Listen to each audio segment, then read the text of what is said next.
김정일 해설위원의 시사 해설. 세상을 넓게 봅니다. 삶의 지평이 넓어집니다.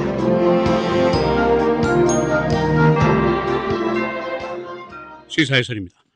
한국의 19대 대선 개표 이 시간 현재 진행이 되고 있습니다.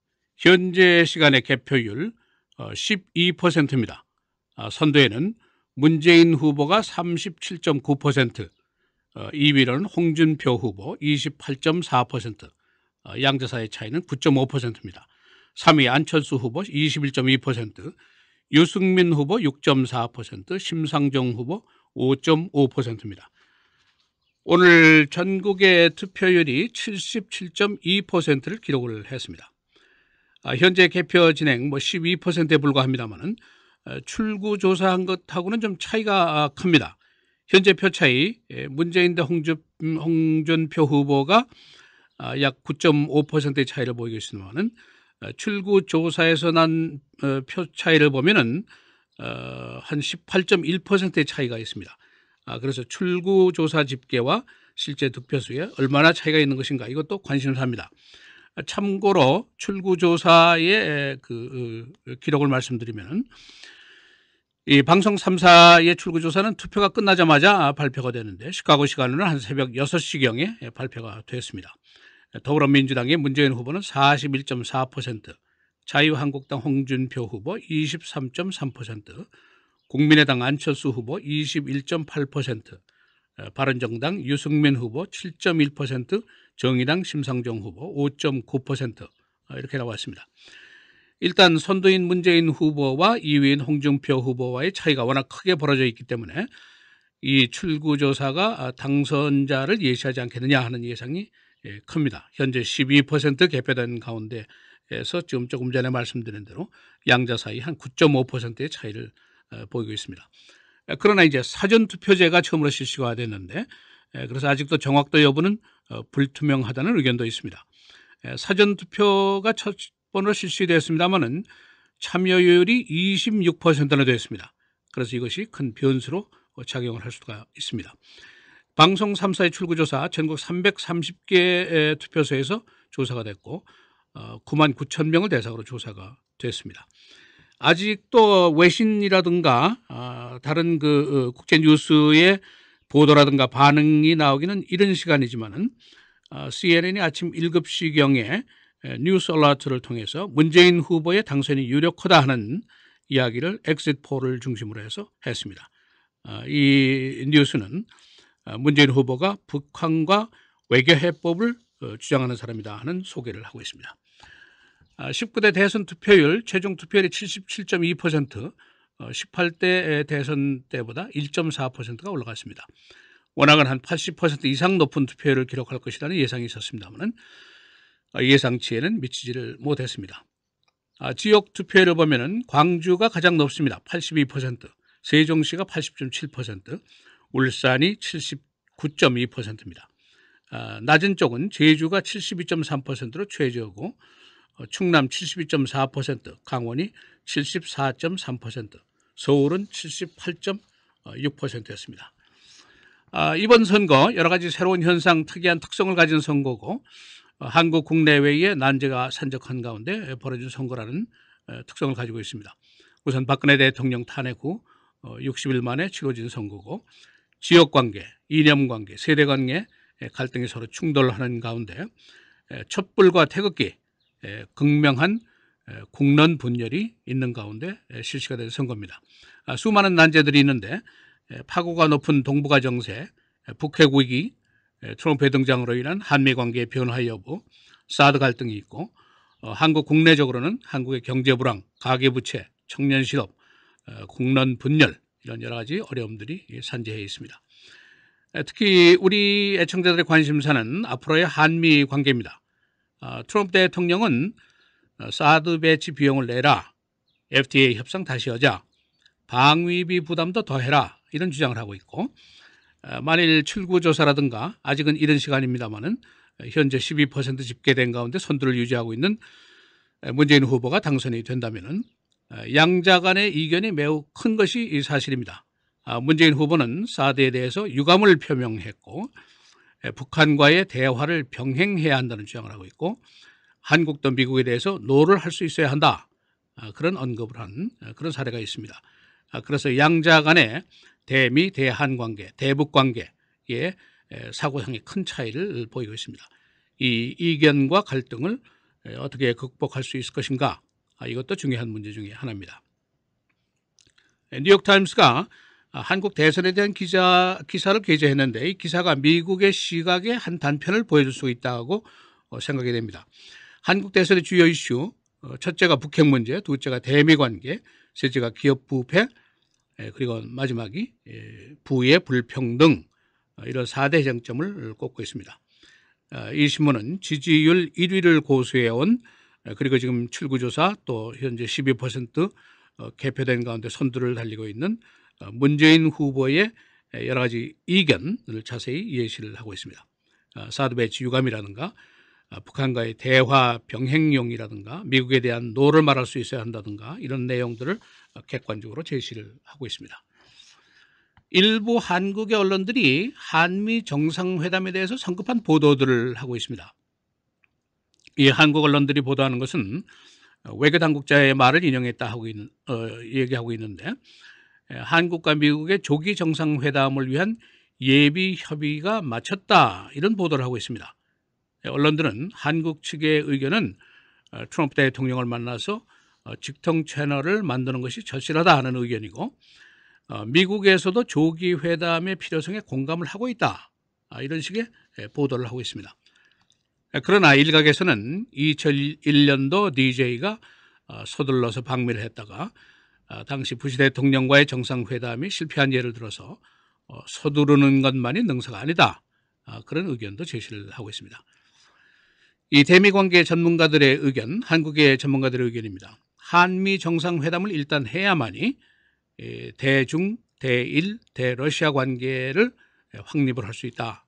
그런 의견을 보이는 사람이 있습니다. 만일 이것이 되지 않을 때는 7월 초에 독일에서 벌어지는 G20 회담에서 양자가 만나게 되는데 그렇게 되면은 뭐 상견례 수준밖에 되지 않을 것이다. 그런 예상들을 하고 있습니다. 19대 대선의 특징이 여러 가지가 있습니다. 이념 대결이 뚜렷하지 않았다 하는 분석이 있는데 문재인, 홍준표, 안철수, 유승민, 심상정 유력한 5당 후보의 다자구도 때문입니다. 중도적인 안철수 후보의 등장으로 진보와 보수 세력의 표심에도 균열이 있었다 그런 분석이 있습니다. 그리고 지역 대결도 완화됐다 하는 분석도 있습니다. 영호남 분리인데 호남에는 국민의당이 등장을 했고 그래서 표심이 어느 정도 갈렸고 영남에는 바른정당이 등장해서 또 분열이 됐고 그래서 이번 선거를 영호남 지역 대결로 보기는 양분하기는 어려운 상황이다. 그런 해석도 있습니다. 그러나 특이한 것은 세대 간의 대결이 두드러졌다 하는 점입니다. 노년층에서는 주로 보수, 청년층에서는 진보, 양분화가 두드러지고 있다는 현상을 지적하고 있습니다.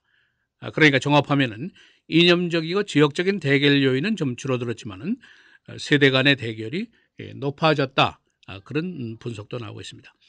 그리고 이번 선거의 특성상 대형 공약이 없었다는 것도 특성입니다. 물론 짧은 선거 기간 탓이었겠습니다만은 수도권 이전이라든가 4대강 개발이라든가 뭐 이런 대형 공약은 전혀 없었습니다. 오늘 이제 조금 있으면 결정이 되는 새로 나오는 대통령 바로 당장 내일 선서를 하도록 되어 있습니다. 그러니까 인수기간이라든가 뭐 임기기간 이런 게 없습니다. 당선과 동시에 국정을 이끌어야 되는데 여소야대가 될 것이고 개혁과제를 추진해야 되는데 또 국무총리 인준이라든가 내각 구성이라든가 난제가 가득합니다. 그래서 야당과의 협조가 관건이다. 그런 분석들이 나오고 있습니다. 제19대 대선 결과 저희 기독교 방송 정오 마감 뉴스에서 다시 최종 집계를 전해드리도록 하겠습니다. 시사해설의 김재일입니다. 시사 해설은 스몰 비즈니스의 희망을 드립니다.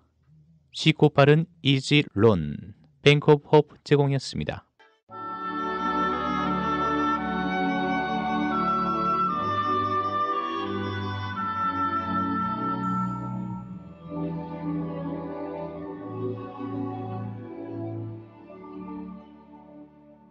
우리가 담대하여 원하는 바는 차라리 몸을 떠나 주와 함께 있는 그것이라. 그런즉 우리는 몸으로 있든지 떠나든지 주를 기쁘시게 하는 자가 되기를 힘쓰노라.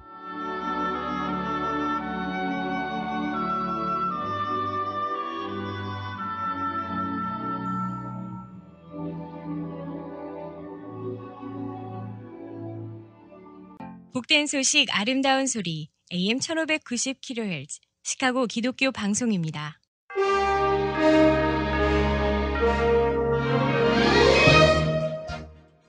헤드라인 뉴스입니다. 한국의 제19대 대선 개표가 이 시간 현재 진행되고 있습니다. 현재 시간 개표율 10.5%, 선두로는 문재인 후보 득표율 37.7%입니다. 2위 홍준표 28.6%, 3위 안철수 21.2%, 유승민 6.4%, 심상정 5.5%를 기록하고 있습니다. 오늘 전국 득표율은 77.2%를 기록했습니다. 확실한 당락은 시카고 시간으로 정오를 전후해서 결정날 것으로 보이고 있습니다.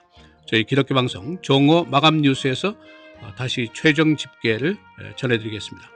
그리고 이어서 이 시사 해설 시간에 선거 그리고 개표 소식을 더 자세히 전해드리겠습니다.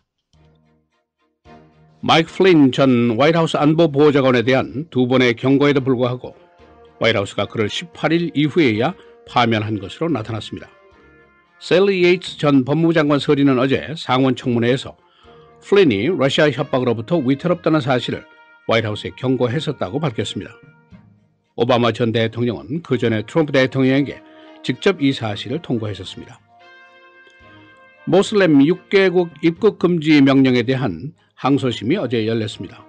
제4지구 항소심은 메릴랜드 법원의 입국 금지 명령 기각 판결에 대한 항소를 심의하고 있습니다.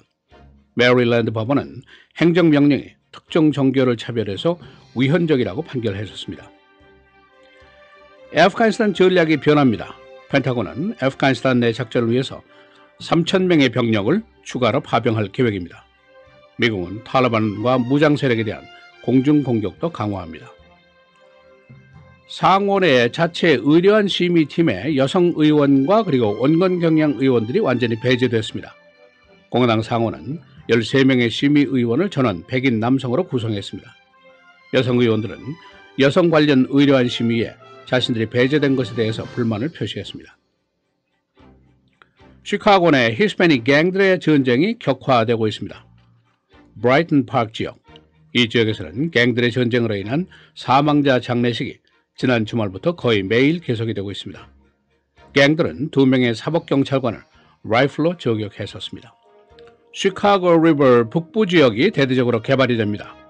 시 도시계획당국은 시카고 리버 북부 3.7마일 760에이커 개발 계획을 발표했습니다. 이 지역에는 상업 건물 비롯해서 호텔, 칸도, 메트로 스테이션 등이 들어서게 됩니다. 이 지역은 현재 링컨 파크 내 공업지역으로 되어 있습니다. CTA 오헤어 공항 충돌 사고 피해 보상이 $600만 달러까지 올라갔습니다. 2014년도 CTA 열차 충돌 사건, 쿠카운의 배심은 어제 피해자인 37살 난 여성에게 $600만 달러의 배상을 평결했습니다. 이 사고로 약 30여 명이 부상을 당했었습니다. 날씨입니다. 오늘 수요일, 목요일 계속해서 흐리고 비, 오늘 최고는 51도, 내일 56도, 목요일은 53도입니다. 금요일 맑고 흐리고 최고 60도, 토요일 흐리고 비 65도입니다.